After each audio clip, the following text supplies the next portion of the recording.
I'm Judge Mark Stevens. I'm a Henderson Municipal Court Judge, Department 1 back in Henderson. And what I do is we have misdemeanor criminal cases is what we deal with. And a couple of years ago I started a Veterans Treatment Court. It's for those veterans coming back with combat issues such as PTSD, traumatic brain injuries, drug and alcohol addictions, and some of them are from the current campaigns as well as Vietnam and even Korea and back then. But a couple of years ago, the public defender approached me and we talked about it and decided that not a lot was going on with veterans treatment courts in the Valley, and there's certainly we needed to deal with the issue. And it's been tremendously successful. I had high hopes for it, but certainly not expectations it would make as much of a difference in individuals' lives and get them back on track as I've seen. But we're always dealing a lot with PTSD is probably one of our main issues, as well as the drug and alcohol addictions, and looking at ways to try to get treatment for them and get them back on track. And the program is typically a year long, but it can be longer, up to 2 years in getting through the program. And so that's pretty much what I'm working on right now. Every Thursday afternoon at 2 o'clock is our Veterans Treatment Court. The other courts, I guess, refer their veterans to my program. And it's a voluntary program. They have to want to change their life and get their life back on track. And so all the other courts in Henderson there, they refer their cases to my department for Thursday afternoon. Judge, tell us about how PTSD has led some of the defendants to come before you. Well, you have to realize sometimes with the PTSD, they're not sleeping at night. It has a lot of issues associated with it. They're having nightmares, and sometimes it actually puts them in that position because they react because of the PTSD, and that gets them in that position. And we can't cure that, but what we can do is get them coping skills. But a lot of times they end up in my court because of PTSD, and then they sometimes start self-medicating with drugs and alcohol, and then it's a combination of the effects that lead them to my court, which, like I indicated, it's just misdemeanors. We're not dealing with felony in my court. And Steve, share with us from your experience how PTSD can affect the lives and the thought process of some veterans and how they could end up in front of a judge. Well, when I got out the Marine Corps after the Gulf War, there wasn't any type of processing of veterans to try to glide them into civilian populace. When veterans got out the military, they just got out the military cold turkey. There was no coping skills or how to deal with any type of post-traumatic stress disorder as far as dealing from military to civilian life, as far as combat to civilian life. So when veterans come out of the military, especially from combat, they try to self-medicate, like the judge was saying. They go to alcohol, they go to drugs, they go to sex, they go to violence, they go to anything that's going to make them forget about what happened while they were in the in combat, try to suppress certain type of memories. And a lot of veterans, when they come out, they have triggers, and some triggers make them explode or be radical and be out of their normal calm state of mind, and they get into trouble. And a lot of the troubles they get into is road rage, domestic violence. They have problem managing their anger, and they end up in the judicial system. And if a judge doesn't know what to look for, or doesn't know how to try to make this particular military veteran whole again, so to speak, they end up in the prison system. And the one thing we don't want is a trained combat military veteran to be part of the criminal element, because now you have a trained criminal, which we don't want. So it's the best thing to do is to process them and make them sane again, so to speak. And we have all these other courts. We have domestic violence courts. We have prostitution courts. We have drug and alcohol court. So veterans courts should be one of these courts that people should want to take put a spotlight on and making sure that court strive. And I think Veterans Courts have an inherent advantage over some of the other specialty courts because we use mentors who are volunteer veterans in the program to help guide these individuals. You have that sense of camaraderie with the fellow veterans, my prosecutor, my public defender, and I'm also a former Marine as well, or not a former Marine. I'm a Marine, no longer active duty, but we're all veterans in there helping veterans, and they thrive on the structure and getting some, and with the counseling, and I think we have a much higher success rate than other specialty type courts, just because of the nature of the veterans themselves and getting them back on track. So that, at least that's my experience with this Veterans Treatment Court. Far more successful than I ever envisioned. So. Vance, tell us about the Veterans Internal Health Program and some of the benefits that the veterans are going to receive by participating. The Veterans Internal Health Program utilizes exercises and training from internal martial arts and ancient health practices. The premise of the program is to help address the physical and emotional effects of PTSD. What we're hoping to achieve, the goal of the program, is to help them improve their overall health, wellness, try to become complete again, and deal with emotional aspects on their own terms. This is not a counseling course. This is not a pharmaceutical course. The goal of this program is to help people both from a physical and emotional standpoint so they can kind of take on it and improve on their own. And we're just kind of providing a path for them. Heidi, tell us from a clinical or a therapy perspective how a program like this could help veterans. Well, with especially trauma veterans or body injuries or the things that they've witnessed, a lot is held within the body. So physical movement and trauma is essential to healing trauma with any forms of trauma, because what happens with the trauma is that it gets stuck in the body, and then movement is a natural healer.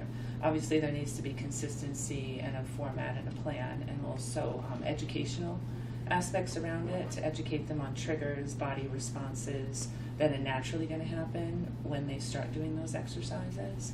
A big thing to remember too, Steve was, a point that I wanted to make is when they come back from combat, they don't even realize they have PTSD yet. And that's a big part of it. So it doesn't kind of come to surface until things start going awry in their life, because they're so used to moving through life in trauma situations, and now they're not in trauma situations anymore. So it almost takes about 3 to 6 months for some adverse symptoms to arise in the first place. So a big part of going together with the court system, the exercise, and organizing programs is to realize that and educate and have them be processed as soon as they're coming back, and make that more mandatory, I think, on the front end, coming back. And that will avoid them getting into the judicial system, so to speak. So is there anything else to elaborate on? Okay. Steve, in your experience, what type of things are the veterans being offered when they return home from serving, and why is it not working, and what makes this program different? Well, like I stated earlier, when I got out, they weren't offering anything. I heard that they have some kind of program to kind of de-escalate them while they're processing out, but I don't know if that program is implemented yet. Judge, and when the veterans come in front of you, if they once they participate in a program like this, what kind of changes do you think you would see in their lives, and how it would change them coming in front of you? And I think the physical fitness and that kind of aspect is important, because they're used to that as well, with the military. But some of the changes, I mean, they stand taller and prouder, and they've got their honor back in the end, when they've now learned to cope with these things, and realizing that admitting that you have a problem isn't a sign of weakness. It's a sign of strength, really. And so when they get in the program and realize that this counseling actually and other requirements actually is helpful to them, they start making these changes. And by the time you see them at graduation, some take longer, but they seem like different people. But yeah, the structure and getting them into these programs so they know with the VA and other nonprofits around and other assets around, they learn what's available to them. And I'll give you an example. I had an individual who graduated about 10 months ago who had always been in trouble for the last 40 years or so. He called me up just to let me know he wasn't in any trouble, but he realized he needed more help, and he was turning himself into a rehab center with the VA up in Oregon, and which is just wanted me to know that he knows he needs more help, and that's part of it. I was disappointed he needed more help, but I was delighted that he realized he needed more help and went and did that before he started sliding back again. So I think programs like this, where relieve some of the stress, they learn how to cope with some of these problems they're dealing with, are crucial. Now, Judge, for people who are unfamiliar with the Veterans Treatment Court that you founded and that you established, tell them about some of the success that your program has had. Well, so far, we've got a little over 40 individuals in the program. This Thursday, we're going to graduate. I believe it's our 20th person from the program. And like I say, it's a program established where it's random drug and alcohol testing initially, depending on their needs. It may be throughout the entire program. And significant drug and alcohol testing so that we make sure that they're on the right track. Because before we can deal with some of these issues, we need to make sure that they're clean and sober as well before we can deal with some of the PTSD and some of those issues that they're facing, the traumatic brain injuries and physical injuries. So we got to get them on the right track that way. But it's a pretty comprehensive program. Like I say, we use the mentors to help them outside of the courtroom. But I've had individuals that I never thought would ever make it through the program that have flown through the program and done wonderfully well. And then, of course, we have some really severe cases, everything from even adult onset schizophrenia to severe physical injuries that led to drug and alcohol addictions to severe PTSD, where individuals come into my court and initially they're shaking like a leaf just because of the PTSD, and they're having nightmares and not sleeping. Well, we get them to learn how to cope with some of those skills through the VA, through the Vet Center, and other nonprofits, as well as other for-profits as well that help with some of the counseling. And it's just amazing to see the transformation of these individuals. And, a lot of them, I think, look back at it like boot camp, and, when they go to graduate, they're all happy and they think it was a great experience. At the time, they don't always think it's a great experience initially, when they're learning to cope with some of these things. But in the end, they have a big smile on their face and a big hug for me typically at the end. And it's a pretty touching thing when they graduate. But we want to make sure they're on the right track when they graduate. The great thing is with the VA and some of these other services is once they get used to the counseling and they see the improvement in how they're dealing with everything, they still have those assets when they leave. And so when they graduate from the program, we like to keep track of them basically as an alumni, but at least they still have those assets when they leave. They know they've got this VA counselor that they have grown to know and appreciate and like, and they can use him throughout whenever they need him after the program's over. So. Lance, tell us about why you thought it was a great idea to work with the Veterans Treatment Court and to partner with them and offer your program. I think what the judge offers is fantastic. I think it's an issue that needs more light shined on it. So I think that the Veterans Treatment Court, and specifically gearing towards people that suffer from PTSD and offering them options now rather than just kind of pushing them by the wayside, That's one of the reasons that we got involved with the judge and appreciate his support. We're looking to make as much of a change as possible and really kind of giving people options. That's what we want.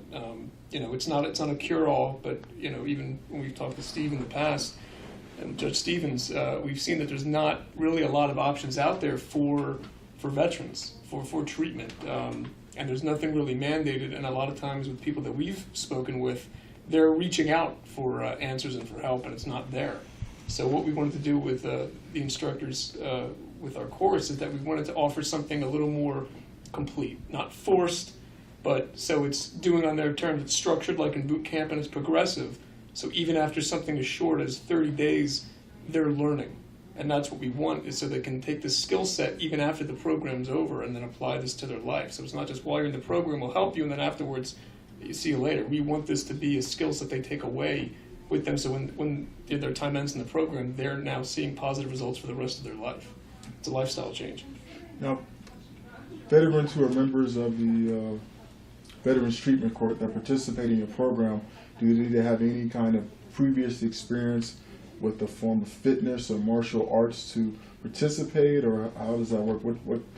What's Great question. No, we have fantastic instructors, and we really are used to people coming in with no background, and that's what we kind of want. The program is geared so whether someone has a background or they do not, they can very easily acquiesce into the program. It's starting from scratch, and based on the learning curve, it is a structure so they will go at their own pace as the weeks go on. But someone who's had a great physical fitness background, or someone who doesn't have maybe a limited mobility, can still benefit from the program. There's not a requirement or a prerequisite saying that you have to be in this kind of shape to take part in the program. Now, Steve, you recently took a class or so with Lance for this. How did you feel afterwards, and did you see any benefits? Well, there was only one class. I felt good. Lance pointed out some stuff to me, and we worked on it, and we got through it. So I felt good about it. And Heidi, anything you'd like to share from therapy perspective? I just wanted to kind of reiterate what the judge was saying before about normalizing counseling and exercise as a part of healing.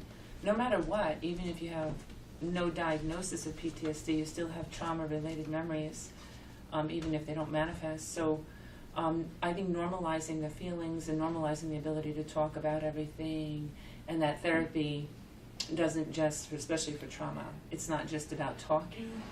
It's a lot more involved than just talking. It's about coping skills and exercising and understanding what your triggers are, and it's before you even begin to talk about trauma. So I think that's a big thing when the judge does offer therapy programs, that for them to understand that this should be a part regardless of going back into the community. And it's wonderful that exercise would be included, because that's a key component that I think most therapy agencies or veterans centers that do address trauma, they don't necessarily include, or it's not mandatory, that they include exercise. And as a therapist working with trauma, it's essential that you need it included, or you can't necessarily move through that trauma or begin to talk about it. Mm-hmm. Any last comments, Judge, Lance, or Steve? I just appreciate the opportunity to work with Lance in the program, and I think it's going to change some more lives as well. The goal is just to continue to improve the Veterans Treatment Court, and I think this is certainly part of it. And Judge, how can veterans contact you or your court to get involved? They can certainly just call the Henderson Municipal Court, and any veterans. Of course, anybody in my program, there are individuals that have gotten in trouble with the law. But as far as mentors who we really appreciate helping, these are typically retired veterans or individuals that can come on Thursday afternoon, at least every other week or so, to help with their individual that they might be assigned as a mentor. Because as a mentor, they're there as a friend, a role model, a guide. They're not there as a counselor, but they're there just to maybe call him once or twice a week, see how he's doing with regard to the training that Lance may be providing, and see how they're their counseling with the VA might be progressing. Just someone there just to be a friend and someone to refer to. So we'd love to have any mentors who might, veterans. They need to be veterans because we only assign mentors who are veterans to our veterans. But other than having desire to help somebody and caring, that's all they need is. And they can come any Thursday afternoon at 2 o'clock just to see what it's like and see if they're interested in volunteering their time. But we certainly utilize, and we can always use certainly more women mentors as well, because we're always short on women mentors to mentor some of our female defendants. Okay. And Lance, how can veterans contact you that are not part of the court program? They can find more information online at culturalartstraining.org. They can also contact us by phone at 702-335-0020 with any questions they have on the program. And we offer this to all veterans. They don't necessarily have to be suffering from PTSD. And as Heidi stated earlier, sometimes they're not. They're not diagnosed and they just have traumatic flashbacks. This program overall, what we want to stress on this is the internal health, the internal wellness, the well-being. It's not just from the physical aspect of just exercise, with them understanding that kind of rebalancing themselves. So it is through the physical is helping the emotional, and that's really the goal of the program. Wonderful. And Heidi, if I could have you say your name and position with the program for the camera one time. Just advisor. My name is Heidi Hanusa. Okay. And Steve? Steve Sanson, advisor. Wonderful. Thank you.